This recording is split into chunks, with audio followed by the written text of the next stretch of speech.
Who was my favorite player growing up? Growing up, and once you got on tour, who did you grow to respect the most as you were on tour? Kind of heavy from the first one.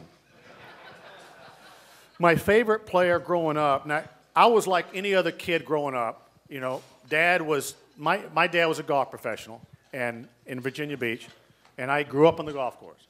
And every weekend, I would sit in front of that little old black and white TV in the golf shop and watch the golf. I never finished because I couldn't wait to get back out on the golf course. But Sam Snead, I'm a Virginia boy, and Sam Snead is a Virginia boy, and who I think is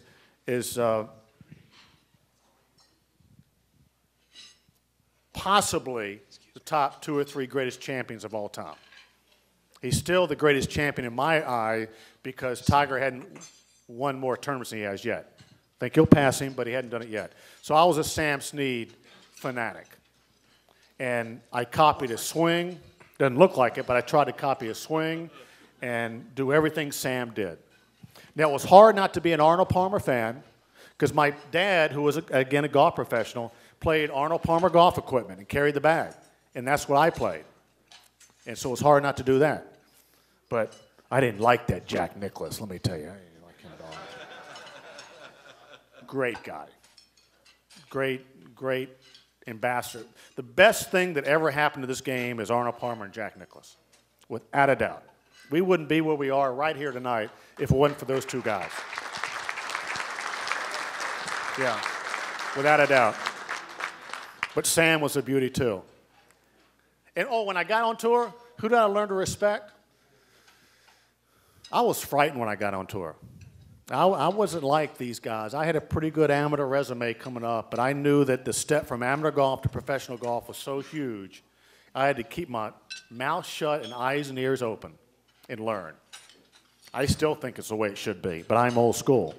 That's the way I learn. And I did that, and Hale Irwin kind of took me under his wing a little bit and told me that. I just respected everybody who could beat me. You know, being insecure in this game is a good thing.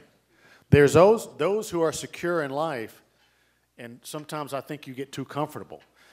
I was always insecure, and as long as it didn't go over the top, I felt like I always had to push, always had to get better.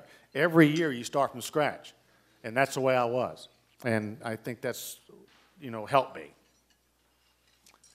Yes, sir. Who was your favorite player to play with on the tour, and who was the least favorite pairing that you ever got on tour? Here we go now. Here we go, babe. You know, in all honesty, it didn't make any difference to me who I played with because I didn't say much, and I got my own little world out there. Especially if I play with somebody who this tour is just like any other business in this world. There's people that I associate every day in the locker room with that I try to get along with. I have to get along with. I do my best to get along with. But I'm sure as hell not going to go out to dinner with them. Just like in your business. You have to get along, but you don't have to socialize with them, and that's just the way that locker room is. We have fun. And there's others you have more fun with. And there's others you look forward to maybe playing with, but it really didn't make much difference. And it really doesn't make much difference to anybody because we're all individuals playing a very individual sport, and if I don't perform today, then I don't get paid. So it's about me and not about them. So I understand your question, and it's asked a lot. But if I'm playing with some guy I really don't, care much for, it doesn't make any difference to me. Or if I'm playing with somebody who is a dear friend. Quick story. Jay Haas and I are roommates in college, okay? Jay's been very successful on tour and on the senior tour especially and forever. We played in the last round together at the Masters. We were both one behind. And it was the hardest pairing I've ever had because I found myself rooting for him and I didn't want to do that. I should have had everything I needed to fill everything I needed to put forth was for me, and I felt myself rooting for him some. And that was a bad pairing. That was a bad thing. And I think we both didn't play very well, and it was not a good pairing. But that's a good thing. Shows I cared, but it was a bad pairing. So it can reverse on you. Anything else? Yes, sir, in the back. Yeah, Curtis. Tiger hasn't won a major in a while, so Yep. what's your thoughts on him eventually or possibly catching Jack and all the controversy around that? Well, we're pretty tough on the guy, and there is reason to be. Here's a reason to be. But I think from a golf standpoint, I think we're a little bit too tough on him right now. He set a standard back in the 2000, 99, 2000, 2001 and 2, whatever. He set a standard that is very, very tough to live up to. And when you don't live up to that standard, you get criticized. It would upset the hell out of me to be criticized when I'm winning 2 or 3 tournaments a year, but I'm not living up to winning 7 or 8 in a row, or winning, all these majors. So he's in a very tough situation. I feel for him in that respect. Now, he's brought a lot on him on his own, okay, on himself. But forget about that. I think he's swinging pretty well. I think, how big a lead does he have today? I didn't see. 3, 4? I like Tiger with a 4-shot lead, okay? Anybody want to take the field tomorrow? I got a few dollars here. Anyway, I think he's doing well. It's amazing to me that he can continue to reinvent himself. Okay? And I think he's going to do well this year. What I saw him swing 3 or 4 times yesterday afternoon on TV, and you have a knack. I grew up with it. I haven't looked at a swing today in the bunker around the green that we had. Or I won't. If I was here tomorrow, I wouldn't look at a swing that I don't critique. It's in my nature. And I'm the same way with Tiger Woods or Rory or Phil or whoever. You critique because you know this stuff. And Tiger looks pretty damn good right now. He really does. And I think Augusta will be huge, huge, huge. Because he's got to get off this little slide if he's going to break Jack's record. Now, is he going to do it? I don't know. I do say this. I hope he gets to 17 in the next major is the British Open, which ESPN does, because the numbers will be through the roof. Through the roof. And don't think we as announcers don't know that too. We get nervous. But I'm going to continue that question on what about Rory? What's wrong with Rory? I think Rory's in love. Let me see the hands of the males in this room that love hasn't affected them somewhere or another. No, it has not affected them, okay? So anyway, I think he's kind of going through a rocky period. That's the rumor. I don't know if it's true or not, but we'll see. Rory will be fine, trust me. He's 23. He's got 2 majors under his belt. He's number 1 in the world. I kind of like his position. So I'm not worried about him too much. 1 more, 1 or 2 more. Ken.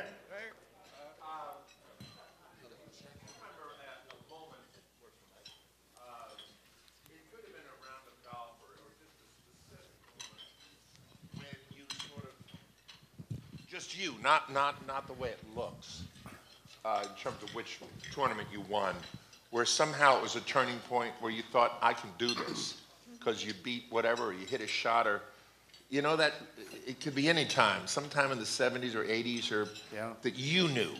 There's some moment. Does it occur to you, sort of between you and the golf gods? Because I always find that fascinating. You could ask anybody. Well, let me ask you something back to you. You had that moment, didn't you? Yeah, we all, I think everybody in every career has a moment of, the question was, Ken asked, did I have that moment that I realized right now that I could compete with these guys? That I'm more secure in my skin on the practice tee with the greatest players in the world. Yeah, it didn't happen overnight, but it happened in probably a year period. It's kind of a growing thing, in a growing of confidence of competing. Yeah, it was probably 79 and 80, that combination of years. I finally won my first event in 79. That was huge.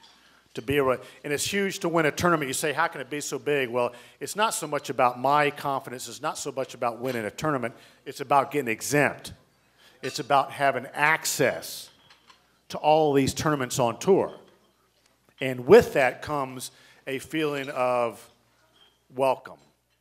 Because when you win your first tournament, when Jack walks by and says, good going, or Hale hits you on the back of the head in his rough way and says, watched it. You know, they don't give you too much, but they give you what is enough and all that type of stuff. And it's the old school, but it's you knew that they were watching and they said congratulations. So it was 79 and 80, and then I got comfortable after that. So, but again, insecurity, because every year in our business we start again from scratch. One more. Yes, ma'am. My favorite golf shot of all time. That's not the first time I've heard that. And I'm not going to give you a stock answer, but I have an answer. It's hard to say one, because as we go through this career of golf, junior, amateur, college, professional, those are huge stages in our career. If it wasn't for one stage, you'd have never gotten to the next. So in junior golf, there was something that stood out that you always remember. And then in amateur golf / college golf, there was a shot that I remember.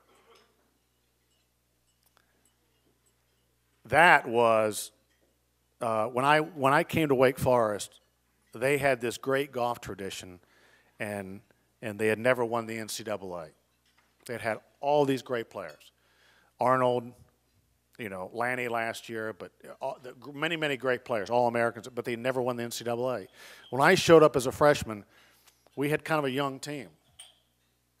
And I hit a shot on the last hole with a 1-iron to 8 feet from the hole and made it for us to win by 2. And I only tell you that because that is the shot for me. Now, the most important shot I ever hit in my life, I hate doing this, but the most important shot that I hit in my life was the bunker shot on the 77th hole at the Country Club in the U.S. Open. It wasn't the hardest shot, it was not the best shot, but it was the most important shot because that got me in the playoff so I could beat Nick Faldo's ass the next day, okay? I'm sorry, I love saying that. He hasn't spoken to me since.